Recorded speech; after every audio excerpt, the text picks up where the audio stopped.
Good morning to all of you. Welcome to all of you in my online channel Physics Plus. आज से बच्चे क्या करने जा रहे हैं? आज से हम अपनी जो फिजिक्स की रिकैपिटुलेशन बच्चे शुरू करने जा रहे हैं। इस रिकैपिटुलेशन में हम हर एक टॉपिक को बच्चे डिटेल में समझेंगे, क्या है टॉपिक, कैसे है, हर एक टॉपिक को हमने डिटेल में समझना है। शुरू कर रहे हैं आपकी फर्स्ट यूनिट जिसका नाम क्या है बेटा? इलेक्ट्रोस्टैटिक्स से। इलेक्ट्रोस्टैटिक्स के रिगार्डिंग आप बहुत सारे फैक्टर बचे आप जानते हो इलेक्ट्रोस्टैटिक्स क्या है। इलेक्ट्रोस्टैटिक्स को अगर मैं डिवाइड करूं तो इलेक्ट्रोस्टैटिक वर्ड बचे आपका इलेक्ट्रोस्टैटिक दो वर्ड के मिक्सअप से बना हुआ है, electro plus static. Electro word का मतलब होता है चार्ज और स्टैटिक वर्ड का मतलब होता है रेस्ट। तो फिजिक्स की वो ब्रांच जो चार्ज एट रेस्ट के साथ डील करे तो उसे आप क्या नाम देते हो? इलेक्ट्रोस्टैटिक्स का नाम देते हैं। तो यानी इस यूनिट के अंदर हम चार्ज एट रेस्ट और उससे रिलेटेड जितने भी फिनोमिना हैं, जितने भी फिनोमिना आपके चार्ज एट रेस्ट से रिलेटेड हैं, वो सारे के सारे बच्चे हम क्या करेंगे? इस यूनिट के अंदर स्टडी करेंगे। क्योंकि अब आपको पता लग चुका है हम चार्ज एट रेस्ट के साथ डील करेंगे, तो आगे स्टार्ट करने से पहले हम क्या करते हैं? सबसे पहले हम आपके इलेक्ट्रिक चार्ज को ही बताते हैं इलेक्ट्रिक चार्ज क्या होता है। क्योंकि चार्ज आपकी जो फर्स्ट 5 यूनिट है उसमें आपने इलेक्ट्रिक चार्ज को ही स्टडी करना है। तो लीजिए फर्स्ट डेफिनेशन जो मैं आपको बताने जा रहा हूँ वो कौन सी है बच्चे? वो हमारी इलेक्ट्रिक चार्ज ही है। तो लीजिए इलेक्ट्रिक चार्ज क्या होता है, हम सबसे पहले यहीं से डिफाइन करते हैं इलेक्ट्रिक चार्ज क्या है। ओके, चार्ज क्या चीज़ है बच्चे? Charge is the property associated with the matter, due to it it produce electric and magnetic field या इफेक्ट। चार्ज क्या है? Charge is the property associated with the matter. तो मैटर के साथ एसोसिएटेड वो प्रॉपर्टी जिसके कारण क्या होता है, जिसके कारण क्या होता है बच्चे? आपकी इलेक्ट्रिक फील्ड और मैग्नेटिक फील्ड प्रोड्यूस होती है। ठीक है, charge is the property associated with the matter due to which it produce electric and magnetic आपकी इफेक्ट। तो चार्ज क्या है? किसी भी मटेरियल की, किसी मैटर की वो प्रॉपर्टी जिसके कारण वो इलेक्ट्रिक और मैग्नेटिक इफेक्ट को क्या करता है बच्चे? प्रोड्यूस करता है। उस प्रॉपर्टी को ही बच्चे क्या बोलते हैं? आप इलेक्ट्रिक चार्ज का नाम देंगे। ओके, बड़ी इंपॉर्टेंट थिंग है द एक्सेस और deficiency of electron in a body. अगर किसी बॉडी के पास एक्सेस और डेफिशिएंसी ऑफ इलेक्ट्रॉन हो जाए, या तो इलेक्ट्रॉन ज़्यादा हो जाए या इलेक्ट्रॉन की डेफिशिएंसी हो जाए, is cause the net charge on a body. तो किसी बॉडी के ऊपर नेट चार्ज आने का कोज क्या है? उसके पास एक्सेस या डेफिशिएंसी ऑफ इलेक्ट्रॉन का होना। डन। चलिए नेक्स्ट आपको बताने जा रहा हूं आपका चार्ज से रिलेटेड आर्टिकल है जिसका नाम है टाइप्स ऑफ चार्ज। आप सभी को पता है there are two types of charge. Charge दो ही तरह के होते हैं। या तो आपका चार्ज क्या होता है बेटा? पॉजिटिव चार्ज होता है। या तो आप चार्ज कौन सा होता है? पॉजिटिव। या आपका चार्ज कैसा होता है बेटा? नेगेटिव चार्ज होता है। तो दो ही तरह के चार्ज होते हैं, या तो आपका चार्ज पॉजिटिव चार्ज होगा या आपका चार्ज क्या होगा? नेगेटिव चार्ज होगा। अब पॉजिटिव चार्ज क्या होता है? किसी बॉडी के ऊपर चार्ज पॉजिटिव क्या होगा? इफ ये क्या होता है? It is the deficiency of electron as compare to the proton. ठीक है, अगर आपकी किसी बॉडी में, ठीक है, डेफिशिएंसी ऑफ इलेक्ट्रॉन हो जाए एज कंपेयर टू प्रोटॉन, मतलब इलेक्ट्रॉन कम हो जाए प्रोटॉन ज़्यादा हो जाए, तो उस बॉडी पे कौन सा चार्ज होगा बेटा? पॉजिटिव चार्ज होगा। सेकेंड तरह का चार्ज है नेगेटिव चार्ज। नेगेटिव चार्ज का मतलब क्या है? It is the excess of electron as compare to proton. अगर आपके प्रोटॉन के कंपैरिजन में आपके इलेक्ट्रॉन एक्सेस हो जाएं तो उस बॉडी पे चार्ज कौन सा चार्ज होगा? नेगेटिव चार्ज होगा। देन बच्चे आपको डिस्कस करने जा रहे हैं वो है एसआई यूनिट। एसआई यूनिट क्या होती है? आप सभी को पता होना चाहिए SI unit. SI unit of charge. Charge की एसआई यूनिट क्या होती है? चार्ज की एसआई यूनिट होती है बच्चे एम्पियर इनटू सेकंड, जो कि आपकी किसके इक्विवेलेंट होती है? कूलम के बराबर होती है। तो याद रखना चार्ज की एसआई यूनिट क्या होती है? एसआई यूनिट ऑफ चार्ज क्या होती है? Ampere into second. इसे आप कूलम के नाम से याद रखिए। चार्ज की एसआई यूनिट क्या होती है बेटा? कूलम होती है। डायमेंशन फार्मूले की बात करें तो चार्ज का फार्मूला होता है करंट इनटू टाइम। करंट का डायमेंशन फार्मूला ए, टाइम का होता है टी, तो डायमेंशन फार्मूला बन गया इसका ए टी। कुछ एडिशनल आपके ऑब्जेक्टिव के लिए बच्चे कुछ क्वेश्चन बता रहा हूँ, जरा ध्यान सुनिएगा। प्रैक्टिकल यूनिट ऑफ चार्ज, ये तो बच्चे चार्ज की ऐसा यूनिट थी। अब मैं आपको कुछ प्रैक्टिकल यूनिट बताने जा रहा हूँ चार्ज की। प्रैक्टिकल यूनिट में से सबसे पहले आपकी प्रैक्टिकल यूनिट बताने जा रहा हूँ और वो है आपकी फर्स्ट प्रैक्टिकल यूनिट है जिसका नाम है एम्पियर आवर। एम्पियर आवर आपकी बच्चे क्या है? आपकी प्रैक्टिकल यूनिट है आपके चार्ज की, जो कि होती है 3600 कूलम के बराबर। तो याद रहेगा 1 एम्पियर आवर कितने के बराबर होता है? 3600 कूलम के बराबर होता है। दूसरी है 1 फेराडे। 1 फेराडे होता है 96,500 कूलम के बराबर। तो ये दोनों प्रैक्टिकल यूनिट्स हैं जो हमारी जनरल लाइफ में हम यूज़ करेंगे, प्रैक्टिकल पर्पज़ के लिए हम इसे यूज़ करने वाले।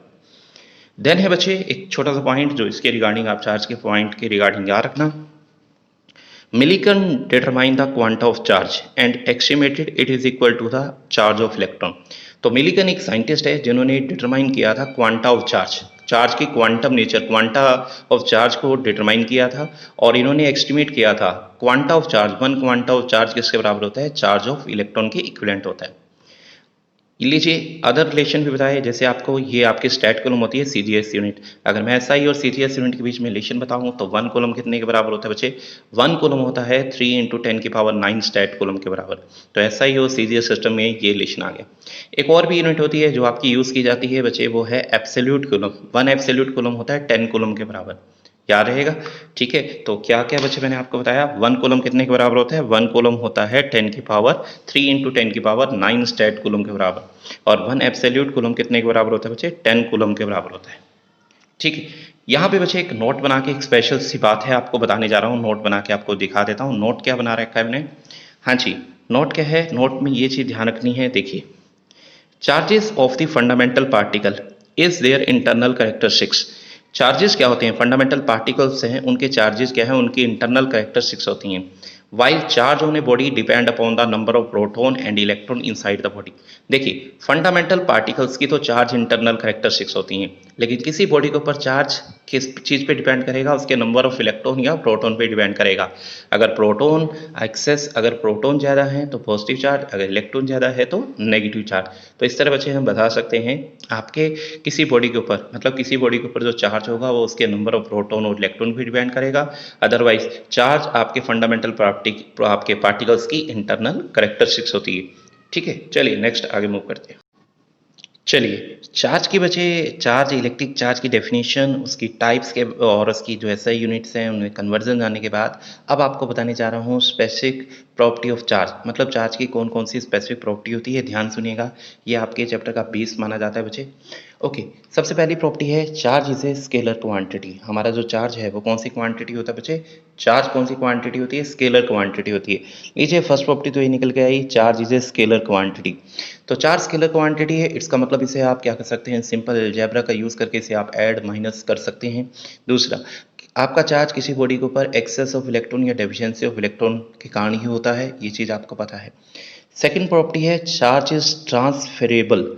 चार्ज को ट्रांसफर किया जा सकता है, यानी if a charge body is put in contact with another body, जब भी आप एक चार्ज बॉडी को किसी दूसरी बॉडी के साथ कॉन्टैक्ट में रखोगे, then the charge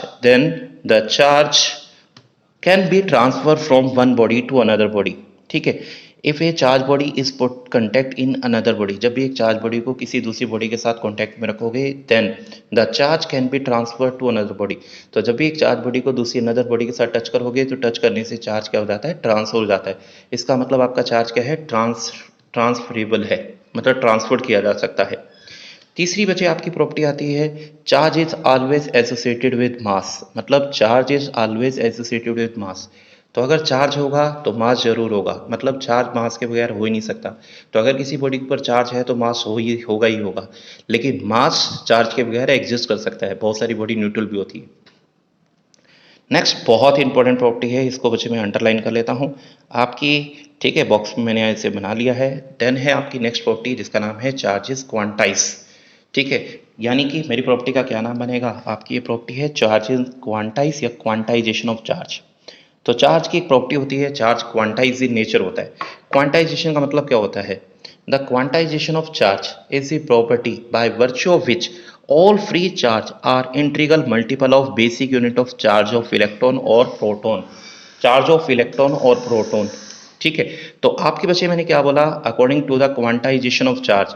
quantisation of charge क्या होती है? आपकी वो प्रॉपर्टी होती है जिसके कारण जितने भी फ्री चार्जेस होते हैं, ठीक है, वो हमेशा क्या होता है? किसी भी जो जितने भी आपके फ्री चार्ज होंगे वो हमेशा इंटीग्रल मल्टीपल होंगे basic unit of charge of electron या प्रोटॉन।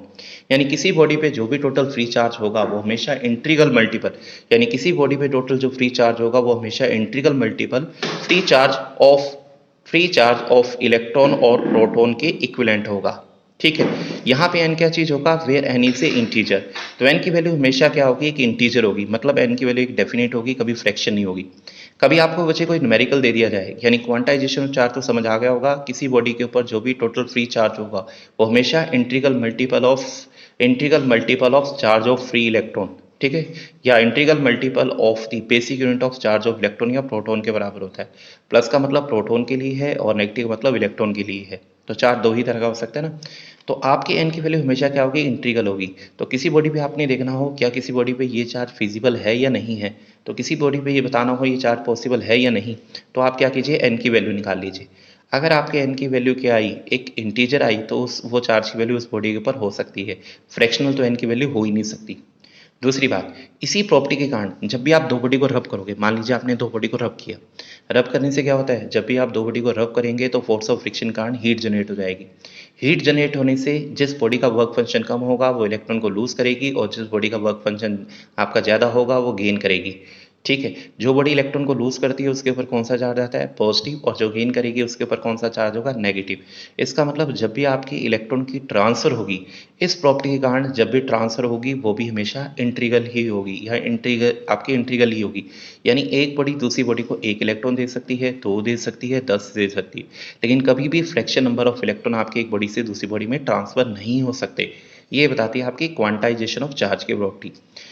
एक और चीज़ बताइए, अगर मैं आपको बताऊं कि चार्ज ऑफ इलेक्ट्रॉन किसके बराबर होता है, charge of electron equal to negative of charge of किसके बराबर होता है, negative of charge of proton के बराबर होता है। यानी एक इलेक्ट्रॉन का चार्ज प्रोटॉन के चार्ज के इक्वल होता है लेकिन अपोजिट होता है, और ये होता है 1.6 इंटू 10 की पावर -19 कूलम के बराबर। तो ये थी बच्चे हमारी आपकी नेक्स्ट प्रॉपर्टी जो थी, जो मैंने आपको बताई है। नेक्स्ट आपको चार्ज की एक और प्रॉपर्टी बताने जा रहा हूँ जिसका नाम है चार्ज इज कंजर्व्ड। चार्ज क्या होता है बेटा, कंजर्व होता है। Law of conservation of energy तो आपने पढ़ा ही है, ये भी बड़ा इंपॉर्टेंट है। ठीक है, law of conservation of energy तो आप सभी ने पढ़ा है, energy can neither be created nor be destroyed but it can be transfer from one form to another form. बिल्कुल उसी तरह law of conservation of charge भी होता है। इसके according in an isolated system, isolated system कौन सा होता है, जिसपे कोई भी एक्सटर्नल फोर्स ना लगा हो। इन an isolated system total charge does not change with time.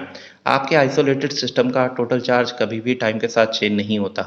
Through individual charge में चेंज, इंडिविजुअल चार्ज चेंज हो सकते हैं, ठीक है, लेकिन बॉडी का टोटल चार्ज कभी चेंज नहीं हुआ। एक बॉडी अगर न्यूट्रल है तो चाहे जो मर्जी हो फाइनली भी क्या रहेगी, न्यूट्रल ही रहेगी। ठीक है, तो कोई भी आइसोलेटेड जो आपका सिस्टम होता है उसका चार्ज कभी टाइम के साथ चेंज नहीं होता। आपका जो कंजर्वेशन ऑफ चार्ज है, बड़ी इंपॉर्टेंट लाइन है, ध्यान सुनिएगा। Conservation of charge is also found to be hold good in all the type of reaction. हमारा जो कंजर्वेशन ऑफ चार्ज का जो ये लॉ है, ये हर एक जगह गुड मिलता है, मतलब होल्ड गुड करता है, चाहे जैसी मर्जी रिएक्शन हो, चाहे आपकी रिएक्शन केमिकल हो, एटॉमिक हो, या आपकी कैसी हो, न्यूक्लियर, कोई भी रिएक्शन हो। अभी तक बच्चे इस लॉ का कोई भी हमारे पास एक्सेप्शन नहीं मिली, नो एक्सेप्शन आपकी, no exception to the rule have ever be found. अभी तक इसके साथ कोई भी एक्शन नहीं मिली जो इसे ना ओबे करती हो, हर एक रिएक्शन इसे ओबे करेगी ही करेगी। ठीक है, तो ये थी बच्चे मेरी नेक्स्ट प्रॉपर्टी थी। कौन कौन सी प्रॉपर्टी हो गई, सबसे पहले बताई थी charge is scalar quantity, charge can B transferable, charge को ट्रांसफर भी किया जा सकता है। तीसरी प्रॉपर्टी क्या बताई थी बच्चे, आपकी चार्ज हमेशा मास के साथ ही एसोसिएट करेगा।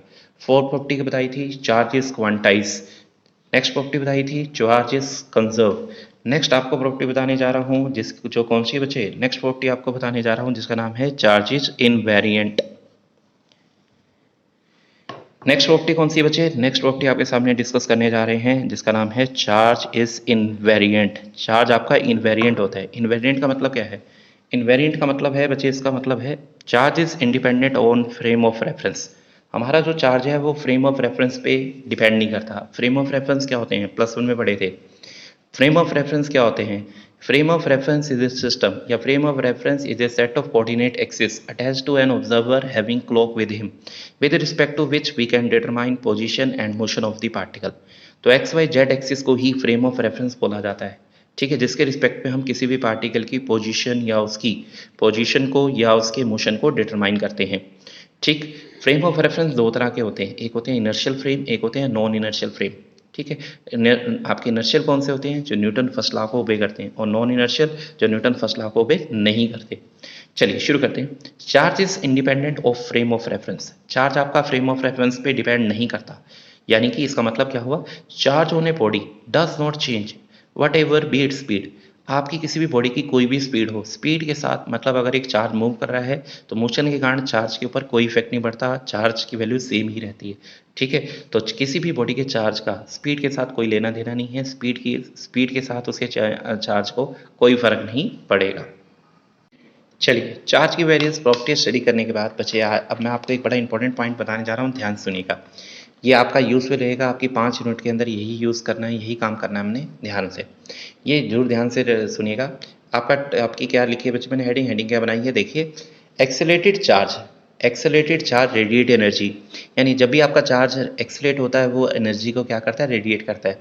कंप्लीट सुनिए, मान लीजिए आपका चार्ज पार्टिकल क्यू है और प्लस पॉजिटिव चार्ज पार्टिकल है और रेस्ट पे है। If the charge particle is at rest, अगर आपका चार्ज पार्टिकल रेस्ट पे है तो it produce only electric field. तो अगर आपका चार्ज पार्टिकल आपका रेस्ट पे है तो सिर्फ और सिर्फ इलेक्ट्रिक फील्ड ही प्रोड्यूस करता है। सेकंड है, अगर आपका चार्ज कांस्टेंट स्पीड के साथ मूव कर रहा है, अगर आपका चार्ज क्या है कांस्टेंट स्पीड से मूव करेगा तो वो क्या करेगा, produce both electric and magnetic field. अगर आपका चार्ज कांस्टेंट स्पीड से मूव कर रहा है तो इलेक्ट्रिक और मैग्नेटिक दोनों तरह की फील्ड प्रोड्यूस करेगा, लेकिन कोई भी रेडिएशन प्रोड्यूस नहीं करेगा। तीसरी टाइप है, अगर आपका चार्ज क्या हो जाए, अगर आपके चार्ज की जो स्पीड है जो आपकी वो क्या ना हो, अगर आपके चार्ज की स्पीड आपकी क्या हो, कांस्टेंट ना हो, मतलब एक्सेलरेटेड हो आपका चार्ज, ठीक है, टाइम वेरिंग हो आपका चार्ज, तो ऐसा चार्ज क्या करेगा, जब भी आपका चार्ज एक्सेलरेटेड होगा तो इलेक्ट्रिक फील्ड भी प्रोड्यूस करेगा, मैग्नेटिक फील्ड भी प्रोड्यूस करेगा और आल्सो रेडिएट एनर्जी, और साथ ही साथ एक एनर्जी को भी बच्चे क्या करेगा, रेडिएट जरूर करेगा ही करेगा। ठीक है, तो याद रहेगा, जब भी चार्ज रेस्ट पे होगा तो इलेक्ट्रिक फील्ड, जब कांस्टेंट वेलोसिटी के साथ मूव करेगा तो इलेक्ट्रिक और मैग्नेटिक दोनों फील्ड, और जब भी आपका चार्ज आपका एक्सेलरेटेड होगा, in that case the charge particle produces electric magnetic as well as it also radiate the electrical या इलेक्ट्रोमैग्नेटिक वेव या आपकी क्या रेडिएट एनर्जी। नेक्स्ट है बच्चे, नेक्स्ट आपको क्या बताने जा रहा हूँ, नेक्स्ट आपको बताने जा रहा हूँ बच्चे, आप सभी को पता होगा ये टॉपिक आपके लिए बड़ा कॉमन सा टॉपिक है, जिसका नाम है कंडक्टर एंड इंसुलेटर। कंडक्टर क्या होता है, इंसुलेटर क्या होता है, वो बताने जा रहा हूँ। कंडक्टर क्या है, आप सभी को पता है बच्चे कंडक्टर के बारे में। कंडक्टर क्या होते हैं, आपके material in which outer electron of each atom और molecule are weakly bound and these electron are almost free to move throughout the body. आपके मटेरियल, ऐसे मटेरियल जिनके बीच में, जिसके अंदर आउटरमोस्ट जो शेल के इलेक्ट्रॉन्स होते हैं वो आपके एटम या मॉलिक्यूल के साथ बहुत ही वीकली बाउंड हो, और ये जो इलेक्ट्रॉन्स होते हैं वो ऑलमोस्ट क्या होते हैं, फ्री होते हैं, move throughout the body. ये इलेक्ट्रॉन ऑलमोस्ट फ्री होते हैं आपकी बॉडी में कहीं भी मूव करने के लिए, और ऐसे मटेरियल जिनमें ऐसा हो वह ऐसे मटेरियल कौन से मटेरियल कहलाते हैं, कंडक्टर के आपके कहलाएंगे। दूसरा है इंसुलेटर। इंसुलेटर क्या होता है बेटा, जिसके अंदर आपके क्या होंगे, इंसुलेटर क्या होते हैं, material in which all the electron are tightly bound to the their respective atom और मॉलिक्यूल।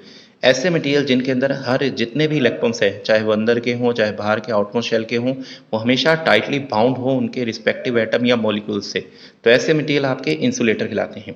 इंसुलेटर के अंदर बच्चे बहुत ही very few number of electron होते हैं, तो एक इंसुलेटर के अंदर नंबर ऑफ इलेक्ट्रॉन क्या होते हैं, बहुत ही कम होते हैं।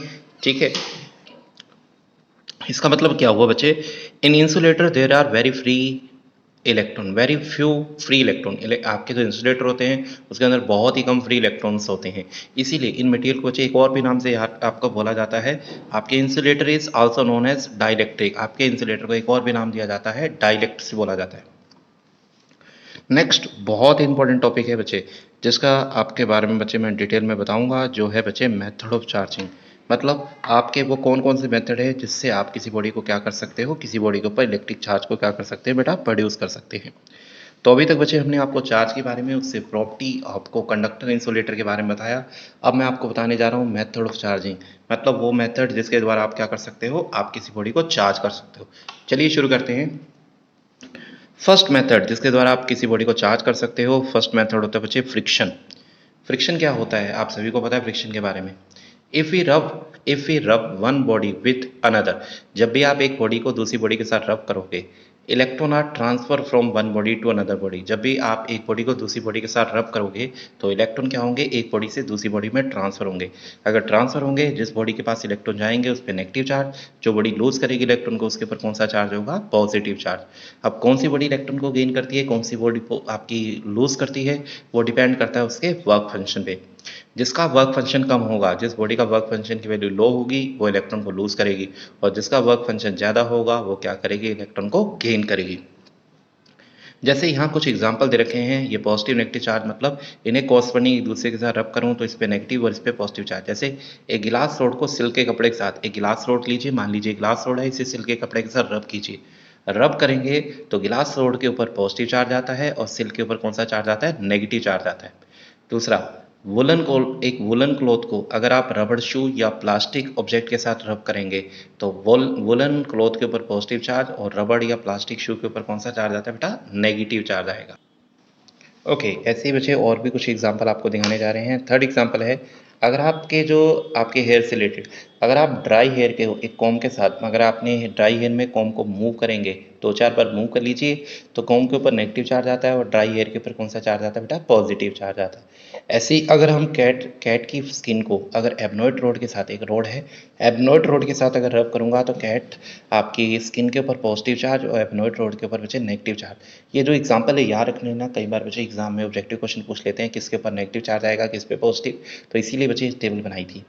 एक नोट बना के बताया गया है, आपके जो क्लाउड्स हैं, क्लाउड के ऊपर जो चार्ज आता है, तो cloud get charge due to friction. Clouds के बीच में क्या होता है बेटा? ड्यू टू फ्रिक्शन आपके उसके ऊपर क्या प्रोड्यूस हो जाता है? चार्ज प्रोड्यूस हो जाता है। ठीक, चलिए ये थी बच्चे आपका सबसे पहला मेथड जिसके द्वारा हम क्या कर सकते हैं, किसी बॉडी के ऊपर चार्ज को प्रोड्यूस कर सकते हैं। ये दूसरा आपका मेथड है, ये मेथड इटसेल्फ बहुत इंपॉर्टेंट टॉपिक है, यहाँ से बच्चे क्वेश्चन जरूर बन जाता है आपके फाइनल एग्जाम में।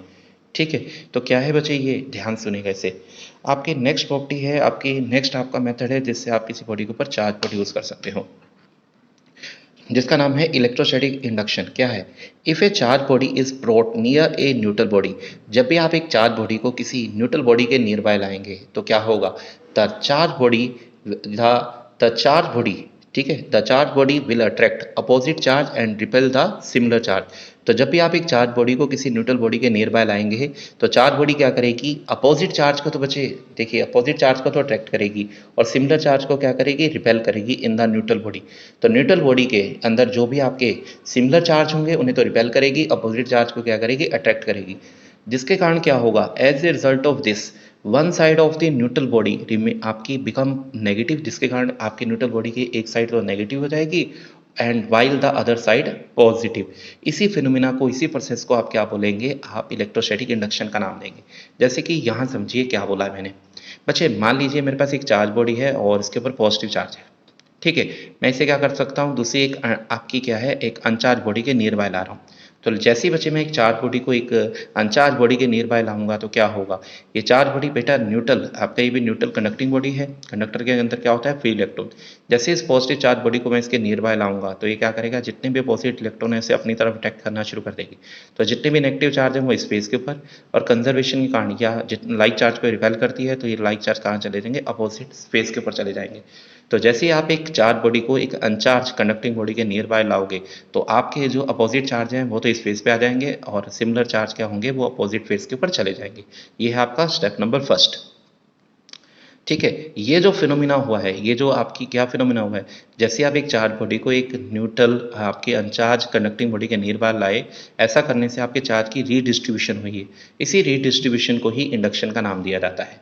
ओके, इंडक्शन के अंदर वैसे कुछ स्टेप्स होते हैं। स्टेप नंबर फर्स्ट तो मैंने आपको बता दिया कि इंडक्शन का मतलब किसी बॉडी को बगैर टच किए अगर मैं उसे चार्ज प्रोड्यूस कर दूं, किसी बॉडी को बगैर टच किए, हमने देखो यहाँ पे हम आपकी बॉडी को टच नहीं करेंगे, बगैर टच किए अगर मैं किसी बॉडी पे, किसी कंडक्टिंग बॉडी पे चार्ज प्रोड्यूस कर दूं तो इससे आप इलेक्ट्रोस्टैटिक इंडक्शन का नाम देंगे। जैसे फर्स्ट केस में बच्चे मैं सिर्फ चार्ज बॉडी को उसके नियर बाय लाया, अपोजिट चार्ज तो इस फेस पे आ गए और जो लाइक चार्ज थे वो अपोजिट फेस पे चले गए। अभी भी इसके ऊपर अगर मैं इस बॉडी के ऊपर नेट चार्ज की बात करूं तो नेट इंड्यूस्ड चार्ज की वैल्यू 0 है, क्योंकि जितने नेगेटिव है उतने ही पॉजिटिव भी हैं। सेकंड स्टेप में क्या कीजिए, ये जो कंडक्टिंग बॉडी है इसकी अर्थिंग कर दीजिए। ये अर्थिंग का सिंबल है। अर्थिंग का मतलब क्या होता है? आपने इस बॉडी को एक वायर से अर्थ से कनेक्ट कर दिया। अर्थ से कनेक्ट करते ही जितने भी पॉजिटिव चार्ज हैं वो सारे के सारे खत्म हो जाएंगे। नेगेटिव चार्ज यहीं रहेंगे क्योंकि इनके बीच में, इस रोड के पॉजिटिव चार्ज और इनके बीच में क्या होगा? फोर्स ऑफ अट्रैक्शन है। इसका मतलब अगर मैं आप बॉडी के ऊपर आपका चार्ज पूछूं तो अब आपकी बॉडी के ऊपर नेट चार्ज बचा, नेगेटिव चार्ज इंड्यूस हुआ, पॉजिटिव तो मैंने नीचे ग्राउंड में भेज दिया। तीसरे स्टेप में इस अर्थिंग को ब्रेक कर दीजिए। जैसे ही आप अर्थिंग को ब्रेक करेंगे, अर्थिंग को ब्रेक कर दीजिए, अर्थिंग खत्म हो गई, लेकिन ये नेगेटिव चार्ज वहीं के वहीं रहेंगे क्योंकि इनके बीच में इलेक्ट्रोस्टैटिक फोर्स ऑफ अट्रैक्शन है। इसका मतलब नेट इंड्यूस चार्ज कितना है बेटा? नेगेटिव है। फोर्थ स्टेप में क्या कीजिए, ये जो आपकी ग्लास रोड थी इसे अवे ले जाइए, दूर ले जाइए।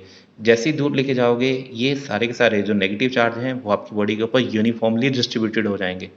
यूनिफॉर्मली डिस्ट्रीब्यूटेड हो जाएंगे। कैसे हो जाएंगे यूनिफॉर्मली डिस्ट्रीब्यूटेड? ये कंडक्टर है, कंडक्टर के अंदर चार्ज आपका एक पॉइंट से दूसरे पॉइंट तक इजीली मूव कर सकता है। तो लीजिए इस तरह बच्चे मैंने बगैर टच किए, कहीं पे भी आपकी चार्ज बॉडी को इस न्यूट्रल बॉडी के साथ टच नहीं करवाया, बगैर टच किए मैंने बॉडी के ऊपर क्या किया? चार्ज प्रोड्यूस किया। तो बगैर बिना टच किए अगर मैं किसी कंडक्टिंग बॉडी को, न्यूट्रल कंडक्टिंग बॉडी को चार्ज कर दिया जाए तो इसी फिनोमेना को आप क्या बोलेंगे? इलेक्ट्रोस्टैटिक इंडक्शन का नाम देंगे। ठीक ठीक है। कुछ चीज़ें हैं, ध्यान से बच्चे इन्हें नोट कर लीजिएगा। नोट बना के बच्चे मैंने आपको इसके अंदर बताया है। सबसे पहले इंड्यूसिंग चार्ज नाइदर गेन, या जो इंड्यूसिंग बॉडी नाइदर गेन और नोर लॉस चार्ज। जो इंड्यूसिंग बॉडी होती है, जो किसी बॉडी के ऊपर इंड्यूस कर रही है, मतलब ये वाली जो इंड्यूसिंग बॉडी है, ना तो उसको वो कोई चार्ज को गेन करेगी, ना ही उसका कोई चार्ज क्या होगा, लॉस होगा। दूसरा, the nature of induce charge is always opposite to that of inducing charge. आपका जो भी चार्ज इंड्यूसिंग होगा, जो भी चार्ज इंड्यूस होकर प्रोड्यूस होगा, उसका नेचर जो उसे प्रोड्यूस करने वाला चार्ज था, इंड्यूसिंग चार्ज था, उससे हमेशा अपोजिट होगा। मतलब पॉजिटिव चार्ज को लेके आओगे तो यहाँ नेगेटिव चार्ज प्रोड्यूस होगा, नेगेटिव को लेके आओगे तो यहाँ क्या होगा, पॉजिटिव चार्ज प्रोड्यूस होगा। तीसरा एक इंपॉर्टेंट पॉइंट ये है, इंड्यूस चार्ज, जो भी चार्ज इंड्यूस होगा, कैन बी लोअर और equal to the inducing charge. जो भी चार्ज बच्चे आपका इंड्यूस होगा, वो चार्ज हमेशा इंड्यूसिंग चार्ज से, जिस बॉडी ने इसे प्रोड्यूस किया उसके चार्ज से या तो उसके बराबर होगा या उससे कम होगा। कभी भी इंड्यूस चार्ज इंड्यूसिंग चार्ज से ज़्यादा नहीं हो सकता। मतलब जो भी चार्ज इंड्यूस होगा वो हमेशा इंड्यूसिंग चार्ज से या तो बराबर होगा या उससे कम ही होगा, ग्रेटर कभी नहीं हो सकता। नेक्स्ट एक और इंपॉर्टेंट प्रॉपर्टी बताई है, induction take place only in body. Induction का जो फिनोमिना होता है वो बॉडीज के अंदर होता है, या आपकी बॉडी कंडक्टिंग होगी या नॉन कंडक्टिंग होगी, लेकिन कभी भी इंडक्शन का फिनोमिना पार्टिकल्स में नहीं हो सकता। ठीक है, तो याद रहेगा, पार्टिकल इंडक्शन का फिनोमिना कभी पार्टिकल, भाई पार्टिकल के अंदर नेगेटिव पॉजिटिव आपके इलेक्ट्रॉन कैसे रिवॉल्व कर सकते हैं, इधर एक दूसरे फेस पे कैसे आ सकते हैं। तो याद रखना, इंडक्शन का फिनोमिना सिर्फ बॉडीज में होता है, पार्टिकल्स में नहीं होता। ठीक है, तो ये था बच्चे आपका इलेक्ट्रोस्टैटिक इंडक्शन। श्योर है यहाँ से बच्चे सीबीएसई में आपके पास क्वेश्चन मिलेगा ही मिलेगा। ओके, आपको ये भी पता है नीट और जेई के अकॉर्डिंग, नीट के अंदर बात करें तो क्योंकि इलेक्ट्रोस्टैटिक्स यूनिट की 8 मार्क्स की यूनिट रहती है, 8 नंबर का बच्चे काम आता है नीट के अंदर भी। तो आपकी 8% इसकी वेटेज है, तो ढंग से इस चैप्टर को करिएगा, बहुत इंपॉर्टेंट चैप्टर है। चलिए आगे मूव करते हैं बच्चे। चलिए नेक्स्ट मेथड जिसके द्वारा बच्चे मैं आपको बताता हूँ, नेक्स्ट मेथड बताने जा रहा हूँ जिसके द्वारा आप किसी बॉडी को चार्ज कर सकते हैं, उसका नाम है बच्चे कंडक्शन। कंडक्शन का मतलब क्या होता है, if a charge conducting body is put in contact with another अनचार्ज conducting body. अगर एक चार्ज कंडक्टिंग बॉडी को किसी दूसरी अनचार्ज कंडक्टिंग बॉडी के साथ टच करवा दिया जाए, कॉन्टैक्ट में ला दिया जाए, तो क्या होगा, the uncharge body become charge. तो अनचार्ज बॉडी के ऊपर भी चार्ज आ जाएगा due to transfer of electron from one body to another. तो जब भी आप एक चार्ज बॉडी को किसी न्यूट्रल चार्ज कंडक्टिंग बॉडी के साथ टच करवाएंगे, तो सिमिलर चार्ज ही दूसरी बॉडी के ऊपर क्या होगा, ट्रांसफर होगा। तो आपकी charge body, the charge body lose some of its charge. जो भी चार्ज बॉडी है वो अपना कुछ ना कुछ चार्ज लूज करेगी, जो कि हमेशा इक्वल टू होगा charge gain by the uncharge body. तो एक बॉडी ने जितना चार्ज लूज किया है उतना ही बचे क्या होगी, दूसरी बॉडी क्या करेगी, चार्ज को गेन करेगी। चलिए अभी तक हमने बच्चे जहाँ तक का काम किया है, हमने आपको चार्ज के बारे में बताया है, चार्ज के साथ डील करने के लिए मैंने उसकी यूनिट की बताया है। आपकी एसआई सीजीएस प्रैक्टिकल यूनिट्स बताने के बाद बच्चे मैंने आपके चार्ज की बहुत सारी प्रॉपर्टीज़ बताई। प्रॉपर्टीज़ के बाद बच्चे मैंने आपको क्या बताया, मेथड बताए हैं जिससे आप क्या कर सकते हैं, किसी बॉडी को बच्चे क्या किया जा सकता है, चार्ज किया जा सकता है। अब इस चैप्टर में बच्चे अभी तक जो हमने किया है उसके रिगार्डिंग कुछ इंपॉर्टेंट पॉइंट है, वो इंपॉर्टेंट पॉइंट डिस्कस करने जा रहे हैं। फर्स्ट इंपॉर्टेंट पॉइंट क्या है, ध्यान सुनिएगा। For a moving charge body, for a moving charge body mass, ठीक है, अगर आपकी बच्चे for a moving charge body, अगर आपकी अगर एक चार्ज बॉडी मूव कर रही है तो mass increases while charge remains constant. जब भी कोई बॉडी मूव करेगी, मान लीजिए एक बॉडी की स्पीड ऑफ लाइट के कंपेरेबल हो जाए, तो आपकी बॉडी जब भी मूव करेगी तो मूव करने से क्या होता है, उसका मास हो सकता है इंक्रीज हो जाए, क्योंकि आपकी बॉडी जब भी स्पीड ऑफ लाइट के कंपेरेबल स्पीड से मूव करती है तो उसका मास इंक्रीज होना शुरू हो जाता है। वाइल चार्ज रिमेन कांस्टेंट, लेकिन चार्ज का मोशन से कोई लेना देना नहीं है, तो एक बॉडी का चार्ज हमेशा कांस्टेंट रहता है, चाहे आपकी बॉडी रेस्ट पे हो चाहे आपकी बॉडी मोशन पे हो। दूसरा पॉइंट पे ध्यान रखना, दूसरा पॉइंट है true test for electrification is repulsion. जो आपका ट्रू टेस्ट है इलेक्ट्रिफिकेशन के लिए, किसी बॉडी के ऊपर इलेक्ट्रिफिकेशन के लिए ट्रू टेस्ट आपका कौन सा टेस्ट होता है, रिपल्शन का होता है, रिपल्शन होता है, नॉट अट्रैक्शन। आपको पता है अट्रैक्शन तो दो लाइक चार्ज बॉडी में भी हो सकता है, ठीक है, या एक चार्ज बॉडी, एक पॉजिटिव चार्ज बॉडी दूसरी किसी न्यूट्रल बॉडी को भी अट्रैक्ट कर सकती है। तो आपको याद रखना है ट्रू टेस्ट ऑफ इलेक्ट्रिफिकेशन क्या है, सिर्फ रिपल्शन होती है। तो ट्रू टेस्ट ऑफ इलेक्ट्रिफिकेशन क्या है, रिपल्शन का फिनोमिना होता है। देन क्या है, फॉर ए नॉन रिलेटिविस्टिक, अगर आपकी स्पीड ऑफ लाइट से बहुत ही कम है, नॉन रिलेटिविस्टिक स्पीड की लिए बात कर रहे हैं, तो चार्ज पार्टिकल का जो स्पेसिफिक चार्ज होता है, ठीक है, for a non relativistic charge particle, जो स्पेसिफिक चार्ज यानी चार्ज अपॉन मास की वैल्यू हमेशा क्या रहेगी, कांस्टेंट। तो जब तक आपकी बॉडी स्पीड ऑफ लाइट की स्पीड से नहीं मूव करती, उसकी स्पीड बहुत ही कम है, तो चार्ज भी कांस्टेंट होगा, क्योंकि स्पीड के कारण चार्ज को फर्क नहीं पड़ता, मास भी कांस्टेंट होगा। तो इन दोनों का रेशियो हमेशा क्या आएगा, कांस्टेंट ही आएगा। ठीक, नेक्स्ट बच्चे आपको प्रॉपर्टी बता रहा हूँ, ये भी इंपॉर्टेंट है, बहुत इंपॉर्टेंट है। Charge can be detected. अब आपकी किसी बॉडी, मान लीजिए मैं कहता हूँ इस बॉडी पे चार्ज है, अब चार्ज को डिटेक्ट तो करना ही है। चार्ज को डिटेक्ट कैसे किया जा सकता है? चार्ज को डिटेक्ट करने के लिए हमने कुछ इंस्ट्रूमेंट बनाए हैं, देखिए क्या है। चार्ज कैन बी डिटेक्टेड और measure with the help of gold leaf electroscope. आपका बच्चे गोल्ड लीफ इलेक्ट्रोस्कोपी की ये डिवाइस है, जिसकी हेल्प से हम चार्ज को क्या कर सकते हैं, डिटेक्ट भी कर सकते हैं, मेजर भी कर सकते हैं। ऐसी एक और डिवाइस है इलेक्ट्रोमीटर, और ऐसी एक और डिवाइस है वोल्टामीटर। तो ये कुछ डिवाइसेस आपको बताए जिनकी हेल्प से आप चार्ज की डिटेक्शन भी कर सकते हो, साथ ही साथ मेजर भी कर सकते हो किसी बॉडी के ऊपर कितना चार्ज है। Okay, let's discuss some numerical regarding the electric charge and its property and how we can produce a charge on a body। तो अभी तक बच्चे जो आपका आर्टिकल किए हैं उससे रिगार्डिंग कुछ न्यूमेरिकल्स हैं, उसको बताने जा रहा हूँ। ओके, सबसे पहला न्यूमेरिकल है बच्चे, देखिए, when a piece of a polythene is rub with a wool. अगर आप एक पॉलीथीन के पीस को वूल के साथ रब करोगे, ए charge of -2 into 10⁷ coulomb is developed on polythene. ऐसा करने से पॉलीथीन के ऊपर इतना चार्ज आपका क्या हुआ, डेवलप्ड हो गया। आपको बताना है what is the amount of mass which is transfer to the polythene. तो आपके पॉलीथीन के ऊपर, भाई देखिए, इलेक्ट्रॉन ट्रांसफर हुए हैं, तो इलेक्ट्रॉन ट्रांसफर हुए हैं तो कुछ ना कुछ मास भी आपके पॉलीथीन पे ट्रांसफर हुआ होगा। आपने क्या करना है, पॉलीथीन के ऊपर कितना मास ट्रांसफर हुआ होगा वो निकालना है। देखिए, आपने पॉलीथीन को वूल के साथ रब किया, रब करने से क्या होगा, आपके इलेक्ट्रॉन ट्रांसफर हो गए। कितने आपके इलेक्ट्रॉन ट्रांसफर हुए, पहले वो निकाल लीजिए।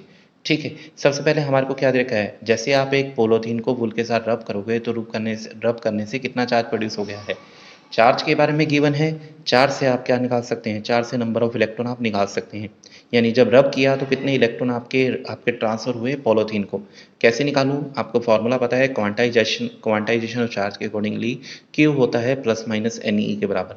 तो यहाँ से एन की वैल्यू में निकालता हूँ नंबर ऑफ इलेक्ट्रॉन कितने ट्रांसफर हुए, क्यू बाई ई। क्यू की वैल्यू मेरे को इतनी दे रखी थी, ई की वैल्यू कितनी होती है 1.6 इंटू 10⁻⁻19। सोल्व किया तो मुझे पता लग गया कि जब भी ये रब करने से, जब भी मैं पॉलीथीन को वुल से रब करूंगा तो इतने आपके इलेक्ट्रॉन क्या हुआ, वुल से पॉलीथीन में ट्रांसफर हो गए। अगर इलेक्ट्रॉन ट्रांसफर हुए हैं तो हर एक इलेक्ट्रॉन का मास होता है, एक इलेक्ट्रॉन का मास होता है 9.1 इंटू 10⁻31 किलोग्राम। अगर एक इलेक्ट्रॉन का मास इतना है, ठीक है, अगर आपके कितने नंबर ऑफ इलेक्ट्रॉन ट्रांसफर हुए, इतने हुए। अगर एक ट्रांसफर होता तो इतने जाता, इतना मास ट्रांसफर होता, इतने ट्रांसफर हुए तो कितने हुआ, तो टोटल मास ट्रांसफर कितना हुआ, टोटल नंबर जितने भी इलेक्ट्रॉन ट्रांसफर हुए हैं उसे मास ऑफ इलेक्ट्रॉन से मल्टीप्लाई कर दीजिए। मल्टीप्लाई करेंगे तो आपका आंसर निकल आएगा। तो बिल्कुल आसान से न्यूमेरिकल है, ढंग से करिए। नेक्स्ट न्यूमेरिकल है, इफ 10⁻12 अल्फा पार्टिकल क्या होता है बेटा, हीलियम के पार्टिकल को अल्फा पार्टिकल बोला जाता है। If 10⁻12 alpha particle nuclei of helium fall per second on a neutral sphere. मान लीजिए आपके इतने अल्फा पार्टिकल्स हैं जो एक न्यूट्रल स्फीयर के ऊपर एक सेकंड के अंदर फॉल कर रहे हैं। आपने बताना है calculate the time in which the sphere gate charge of 2 microcoulomb. आपको बताना है वो टाइम जिसके अंदर आपके स्फीयर के ऊपर जो टोटल चार्ज है वो कितना प्रोड्यूस हो जाएगा, 2 माइक्रोकुलम हो जाएगा। उस आपने टाइम की वैल्यू बतानी। आपको बताया है नंबर ऑफ अल्फा पार्टिकल एक सेकंड में कितने आपके फॉल कर रहे हैं, इतने कर रहे हैं। अगर एक सेकंड में इतने कर रहे हैं तो टी सेकंड में कितने कर रहे होंगे, तो number of alpha particle incident in T second. अगर एक सेकंड में इतने कर रहे हैं तो टी सेकंड में कितने कर रहे होंगे, इसे टी से मल्टीप्लाई कर दीजिए। तो मुझे पता लग गया number of alpha particle falling in T second होगा 10⁻12 इंटू टी के बराबर। अब अल्फा पार्टिकल क्या होता है, 2He4 होता है। तो चार्ज ऑन अल्फा पार्टिकल क्या होता है, twice of the charge of proton के बराबर होता है। ठीक है, अगर आपके बच्चे देखिए, अगर आपके इतने number of alpha particle incident हुए हैं और एक अल्फा पार्टिकल का चार्ज ये है, तो कितना चार्ज आपका इंसिडेंट हुआ टी सेकंड के अंदर। ठीक है, भाई देखिए, इतने तो पार्टिकल इंसिडेंट हुए और एक का चार्ज इतना है, तो इतना चार्ज आपका, भाई अगर मैं एक के चार्ज को टोटल टाइम से, आपके टोटल नंबर ऑफ पार्टिकल से अगर आप मल्टीप्लाई कर देंगे तो ये टोटल चार्ज जो आपका होगा वो इंसिडेंट होगा। ठीक है, तो मैंने क्या निकाला बच्चे, देखिए, charge incident in time T, T time में कितना चार्ज इंसिडेंट हुआ होगा, टी टाइम में नंबर ऑफ पार्टिकल कितने इंसिडेंट हुए थे, ये हुए थे। हर एक की वैल्यू कितनी होती है, वही देखिए 4 निकाल रहे हो, क्यू आपका क्यू किसके बराबर होता है, एन ई। कितने पार्टिकल टी टाइम में आपके इंसिडेंट हुए, ये हुए। आपके चार्ज ऑफ अल्फा पार्टिकल कितना होता है, 2 ई होता है। ओके, क्वेश्चन के अकॉर्डिंगली आपका चार्ज कितने के बराबर होना चाहिए, 2 माइक्रोकूलम के बराबर होना चाहिए। इन दोनों को इक्वेट कर दीजिए, इन दोनों को इक्वेट कीजिए, सोल्व कीजिए, टी की वैल्यू निकल आएगी। इसका मतलब इतने टाइम के बाद अगर इस स्पीड से अल्फा पार्टिकल उसके ऊपर इंसिडेंट करते जाएं तो इतने टाइम के बाद उसके ऊपर 2 माइक्रोकूलम का चार्ज प्रोड्यूस हो जाएगा। ठीक है, चलिए ये भी थर्ड बहुत इंपॉर्टेंट क्वेश्चन है, ध्यान से। Calculate the number of electron in 100 gram of CO2। ठीक है, कार्बन डाइऑक्साइड के 100 ग्राम में नंबर ऑफ इलेक्ट्रॉन्स आपको बताने हैं। आपको पता है CO2 का मोलिकुलर मास कितना होता है, मोलिकुल की बात करूं तो इसका 12 हो गया, इसका 32 हो गया, तो 44 ग्राम। तो एक कार्बन का, आपके CO2 का, ठीक है, कार्बन डाइऑक्साइड का मोलिकुलर मास होता है 44 ग्राम। और number of molecule in molecular mass में नंबर ऑफ मॉलिक्यूल किसके बराबर होते हैं, एवोगैड्रो नंबर के बराबर होते हैं। तो मैंने लिखा number of molecule in 44 gram of CO2 कितने के बराबर, एवोगैड्रो नंबर के बराबर लिख दिया। अगर 44 ग्राम में इतने हैं तो 1 ग्राम में कितने होंगे, नंबर ऑफ मॉलिक्यूल इन 1 ग्राम, इन 1 ग्राम कितने होंगे। अगर एक भाई देखिए 44 ग्राम में इतने हैं तो 1 ग्राम में कितने होंगे, 44 से डिवाइड कर दो। आपने कितने ग्राम में निकालने हैं, आपने तो 100 ग्राम में निकालने थे। ठीक है, तो आपने कितने में निकालने थे, आपने तो नंबर ऑफ मॉलिक्यूल इन 100 ग्राम निकालने थे, 100 से मल्टीप्लाई हो गया। ठीक है, तो मैंने क्या निकाल लिया, टोटल नंबर ऑफ मॉलिक्यूल निकाल लिया 100 ग्राम में। एक मॉलिक्यूल के पास कितने इलेक्ट्रॉन्स होते हैं, एक मॉलिक्यूल के पास होते हैं 6 इसके हुए, 16 इसके हुए, 22। एक मॉलिक्यूल के पास 22 इलेक्ट्रॉन है, तो इतने मॉलिक्यूल के पास कितने इलेक्ट्रॉन होंगे। तो total number of electron in 100 milligram of CO2 कितने होंगे। देखिए अगर एक मॉलिक्यूल के पास 22 है तो इतने मॉलिक्यूल के पास कितने होंगे, 22 से मल्टीप्लाई कर दीजिए, ये 2 और ये कट करके बचे आपका फाइनल आंसर आ जाएगा। यानी CO2 के 100 ग्राम में ये होंगे टोटल नंबर ऑफ इलेक्ट्रॉन्स। ठीक है, आसान है लेकिन इस तरह के क्वेश्चन बन जाते हैं अक्सर, ध्यान से करिएगा। नेक्स्ट बचे क्वेश्चन नंबर 4 आपके साथ डिस्कस करें हैं। इन ए न्यूट्रल स्फीयर, मान लीजिए एक न्यूट्रल स्फीयर है, 5 × 10 की पावर 21 इलेक्ट्रॉन्स आर प्रेजेंट। ठीक है, आपका एक न्यूट्रल स्फीयर है और उसके ऊपर इतने इलेक्ट्रॉन आपके प्रेजेंट थे। If 10% of electron are remove, अगर मैं इसके सिर्फ 10% इलेक्ट्रॉन क्या करूँ, रिमूव कर दूँ। भाई 10% इलेक्ट्रॉन जब रिमूव होंगे तब क्या होगा, इसके 10% इलेक्ट्रॉन जो रिमूव हुए हैं उन्हीं के कारण तो इसके ऊपर चार्ज आएगा। ठीक है, तो सबसे पहले आप क्या कीजिए, 10% जो आपके इलेक्ट्रॉन रिमूव किए हैं आपने क्या बताना है, चार्ज ऑन दी स्फीयर बताना है। तो जो 10% इलेक्ट्रॉन रिमूव है उन्हीं के कारण तो चार्ज आएगा। तो सबसे पहले इसका 10% निकालिए। टोटल नंबर ऑफ कितने इलेक्ट्रॉन रिमूव हुए, टोटल का 10% निकाल लीजिए। 10% निकालोगे, इतने इलेक्ट्रॉन रिमूव किए। इतने इलेक्ट्रॉन रिमूव करने से कितना चार्ज आएगा, यानी n पता लग गया। n पता लग गया तो चार्ज का फार्मूला क्या होता है, charge equal to n e के बराबर होता है। n पता है, e पता है, दोनों को मल्टीप्लाई करेंगे तो 80 कूलम आपका आंसर आ जाएगा। एक बड़ा आसान सा लेकिन इस तरह का क्वेश्चन इस ऑब्जेक्टिव टाइप में पूछा जाता है। Can a body have a charge of 0.32 × 10 की पावर -18 कूलम। क्या किसी बॉडी पे ये चार्ज हो सकता है। मैंने आपको बताया था बच्चे, क्या बताया था, क्वांटाइजेशन ऑफ चार्ज के अकॉर्डिंगली, आप n की वैल्यू निकालिएगा। अगर n की वैल्यू एक इंटीग्रल आई तो आपका वो फिजिबल है, नहीं तो नहीं है। ठीक है, तो आपने बच्चे n की वैल्यू निकाली, यहाँ पे भी Q/E, Q की जगह उसकी वैल्यू, E की जगह उसकी वैल्यू, सोल्व किया तो 2 आ गया। 2 तो एक इंटीजर होता है, इंटीग्रल है, तो ये आपकी किसी बॉडी के ऊपर चार्ज की वैल्यू फिजिबल है। चलिए एक और क्वेश्चन डिस्कस करते हैं। ठीक है, उसके बाद बचे क्या है, आपको कुछ ऑब्जेक्टिव क्वेश्चन की बचे मैं असाइनमेंट दूंगा, उसे भी प्रैक्टिस कीजिए। हर एक टॉपिक वाइज बचे मैंने आज, जैसे आपको आज मैंने सिर्फ कहा चार्ज के बारे में बात की है, तो कल यूनिट के अंदर आगे मूव करते हुए कूलम और आपके सुपरपोजिशन प्रिंसिपल के ऊपर बात करूंगा। जो भी करेंगे बच्चे उसके न्यूमेरिकल्स भी साथ में आएंगे, ऑब्जेक्टिव क्वेश्चन भी आएंगे, तो बढ़िया से इसे प्रिपेयर करते रहिएगा। ठीक है, तो नेक्स्ट आपके जो भी टॉपिक करूंगा उसे कंप्लीट करेंगे विद ऑब्जेक्टिव टाइप क्वेश्चन।